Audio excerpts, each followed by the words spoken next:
नमस्कार दोस्तों, कैसे हो? आशा करता हूँ कि आप सभी ठीक हो। दोस्त, आज की कहानी है परशुराम जी का आगमन। चलो शुरू करते हैं।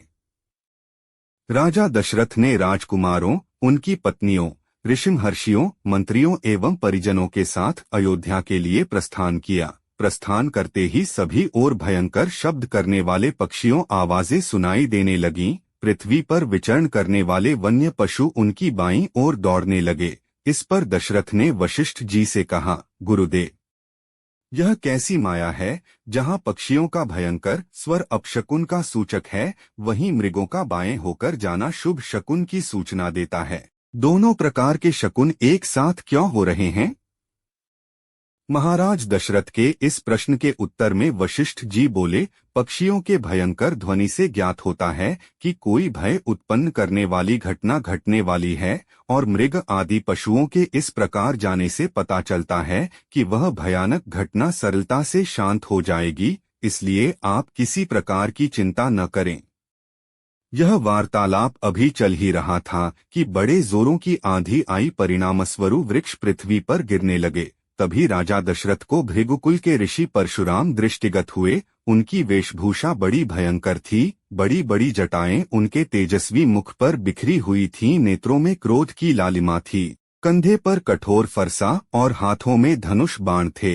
ऋषियों ने आगे बढ़कर उनका स्वागत किया और इस स्वागत को स्वीकार करने के उपरांत वे श्री रामचंद्र से बोले, दशरथनंदन राम, हमें ज्ञात हुआ है कि तुम बड़े पराक्रमी हो और तुमने शिव जी के धनुष को भंग कर दिया है और इस प्रकार तुमने अपूर्व ख्याति प्राप्त की है। मैं तुम्हारे लिए एक और अच्छा धनुष लाया हूँ। यह धनुष साधारण नहीं है, बल्कि जमदग्नि कुमार परशुराम का है। इस पर बाण चढ़ाकर तुम अपने शौर्य का परिचय दो। तुम्हारे बल और शौर्य को देखने के पश्चात मैं तुमसे द्वंद्व युद्ध करूंगा। परशुराम की बात सुनकर राजा दशरथ विनीत स्वर में बोले, भगवन, आप वेदविद स्वाध्यायी ब्राह्मण हैं। क्षत्रियों का विनाश करके आप बहुत पहले ही अपने क्रोध को शांत कर चुके हैं। आपने इंद्र के समक्ष प्रतिज्ञा करके अस्त्र शस्त्र का परित्याग भी कर दिया है। इसलिए हे ऋषिराज, आप इन बालकों को अभय दान दीजिए। यदि आपके हाथों राम मारा गया तो हम में से कोई भी उसके वियोग में जीवित नहीं रह सकेगा। परशुराम जी ने दशरथ की बात पर कुछ भी ध्यान नहीं दिया। वे राम से बोले, राम, संसार में केवल दो ही धनुष सर्वश्रेष्ठ माने जाते हैं। सारा संसार उनका सम्मान करता है। विश्वकर्मा ने उन दोनों को स्वयं अपने हाथों से बनाया था। उनमें से एक भगवान शिव के पास था और उसी से भगवान शिव ने त्रिपुरासुर का वध किया था। तुमने उसी धनुष को तोड़ डाला है। दूसरा दिव्य धनुष मेरे हाथ में है। यह भगवान विष्णु का धनुष है। यह भी पिनाक की भांति ही शक्तिशाली है। एक बार शिव और विष्णु में भयंकर युद्ध हुआ। विष्णु को देवताओं ने श्रेष्ठ मानकर शांत किया। शांत होने पर विष्णु ने भृगुवंशी ऋचिक मुनि को धरोहर के रूप में वह धनुष दे दिया। अपने पूर्व पुरुषों से यह धनुष मुझे प्राप्त हुआ है। अब तुम एक क्षत्रिय के नाते इस धनुष को लेकर इस पर बाण चढ़ाओ और सफल होने पर मेरे साथ द्वंद्व युद्ध करो। इस प्रकार से परशुराम के द्वारा बार बार ललकारे जाने पर रामचंद्र बोले, हे भार्गव, मैं ब्राह्मण समझकर आपका सम्मान कर रहा हूँ और आपके समक्ष कुछ विशेष बोल नहीं रहा हूँ, किंतु आप मेरी इस विनयशीलता को पराक्रमहीनता एवं कायरता समझ रहे हैं और मेरा तिरस्कार कर रहे हैं।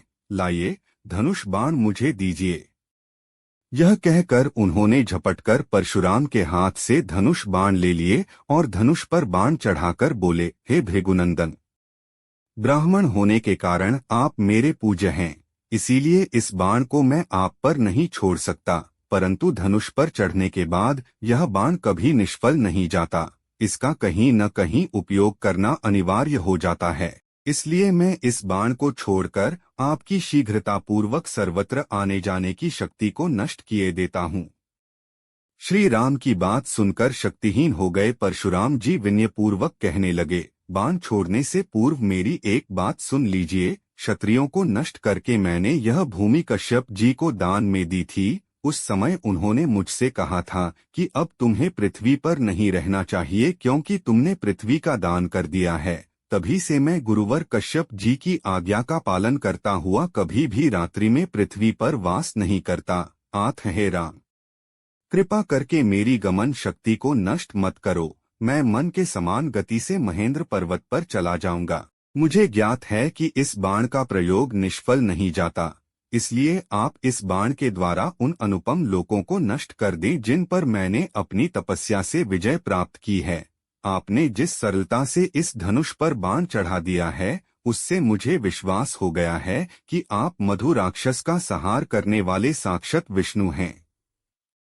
राम ने परशुराम की प्रार्थना को स्वीकार किया और उनके द्वारा तपस्या के बल पर अर्जित समस्त पुण्य लोकों को नष्ट कर दिया। इसके पश्चात परशुराम जी तपस्या करने के लिए महेंद्र पर्वत पर चले गए और वहां उपस्थित सभी ऋषि मुनियों सहित राजा दशरथ ने रामचंद्र की भूरी भूरी प्रशंसा की। दोस्तों, अगर आपको ये कहानी अच्छी लगी तो हमारे चैनल को सब्सक्राइब करें और बेल आइकन भी दबा दें। धन्यवाद।